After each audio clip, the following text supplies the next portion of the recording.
right, welcome back to today's episode. We're going to discuss Big Brother episode 37 from season 26.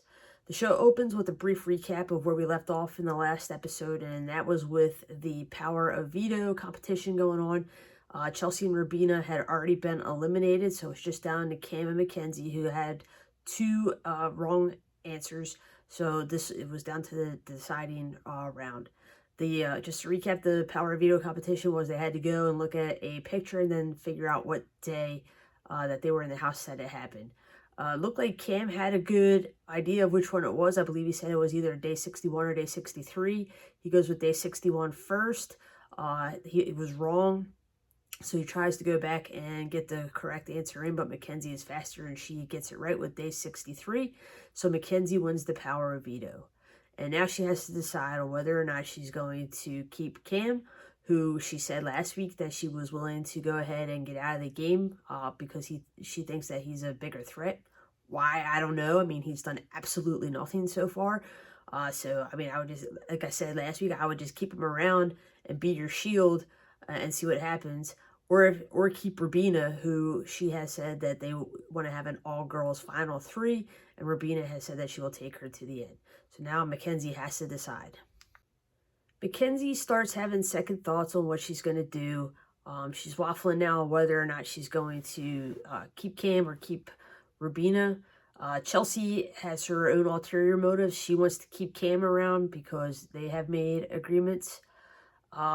So now Chelsea is basically saying that she's going to take things into her own hands and try to get Mackenzie to do what she wants her to do, which she has done in the past. So I think that, Chelsea is really the mastermind of the game at this point, and she's your biggest threat, but obviously they can't get her out because she's the head of household.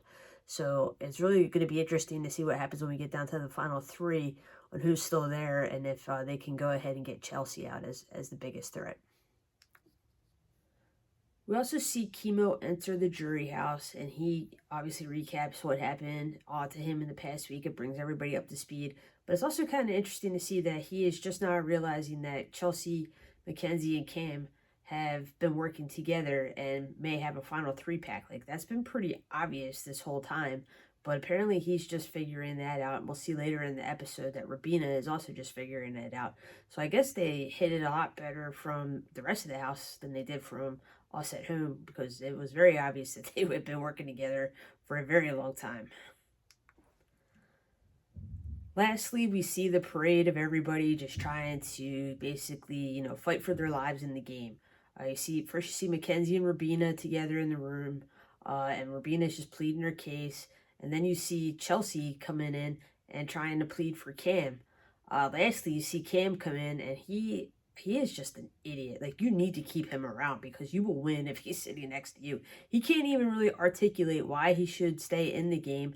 And then all of a sudden he throws out there that he wants to get Chelsea out, in the final 3 because he thinks it'll look good for his game. Like, dude, you have done absolutely nothing so far, and you think that's going to be what pushes you over the edge? But that's his argument to Mackenzie, and she seems to be buying it. So we'll see what happens as we get to the actual use of the veto as well as her elimination vote. Lastly, we get to the veto usage as well as the eviction portion of the night. And of course, Mackenzie uses the veto on herself and takes herself off the block, which leaves Rubina as the only person left to go onto the block. At that point, Cam and Rubina go ahead. They make their last minute pleas. They don't really say anything that's earth shattering.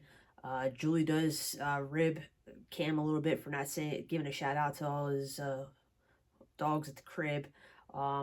But, other than that, I think Mackenzie had already made up her mind at this point.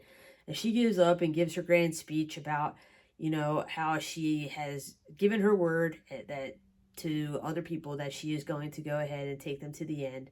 And, she apologizes, but she feels like she needs to stick by her word at this point, which I was kind of surprised. I thought maybe she was going to go back on it, but she did stick by her word. And unfortunately, that pact is with obviously Chelsea and Cam, so Rubina has to go at this point. And Rubina's not surprised. She did finally put everything together. She said, as they were sitting on the couch during this last hour, waiting for everything to play out. So, I mean, again, like I said earlier, I didn't think they hit it all that well, but I guess they hit it better than I thought because everybody seemed kind of surprised that these three have been working together for quite a while. So Rabina's out, so now we're down to just Kelsey, Cam, and Mackenzie left in the house, and it's really going to come down to this next head of household competition to see who's going to make the final two. Mackenzie's feeling pretty good because both Cam and Chelsea have said that they will take her to the end.